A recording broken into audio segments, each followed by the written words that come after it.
Why does God allow creatures to suffer? Was a question we were asked by a new Christian vegan. Maybe a better way to word that would be to say, why does God allow human beings to cause animals to suffer? Because he gave us a free will. That's the answer. God gave human beings the responsibility for caring for the whole of his creation in his heavenly will. Not as we will it, but as he wills it. With no pain, no suffering, no death. And look what we're doing in this world. We're causing all kinds of pain, suffering, and death. But God gave us the responsibility. So, why did God allow it? Because we're responsible. We're the ones that can stop it. We have to want to. And there's people that say, I have to have my meat. And what they're really saying is, I don't care how many animals suffer and die. That's really what they're saying. I just want to eat their flesh. Think about that. And think about how many people we know in the world that talk that way. And maybe they don't just talk that way.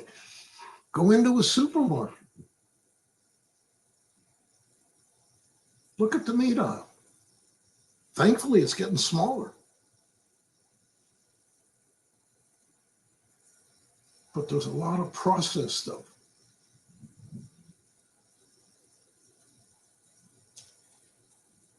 We are the ones that are causing animals to suffer. We human beings. Why do we allow it? We can stop it.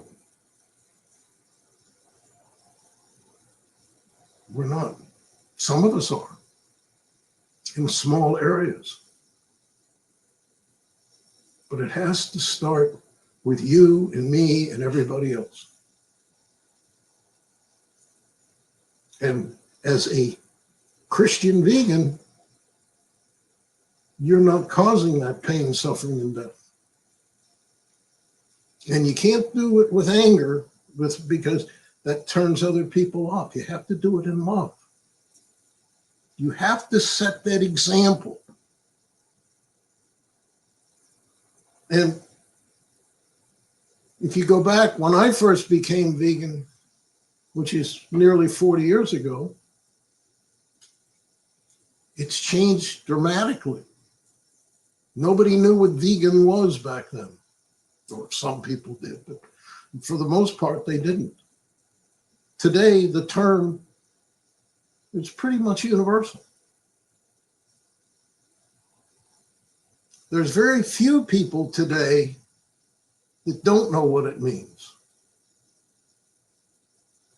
Most people probably don't care what it means and think we're strange. And I've heard churches and pastors speak against it, that it's some sort of cult, which is funny because I was just reading in a book happened to be by a rabbi, and the rabbi even refers to the practice of sacrifice as the sacrificial cult. He considered that the sacrifice was a cult, which it really is. It was. We don't need to follow that kind of lifestyle. We don't have to be like the Jews were then. Actually, today, I think we're worse. We can stop it, but we have to do it as individuals. And we have to do it in love and encourage other people to do the same. Then we can stop. Amen.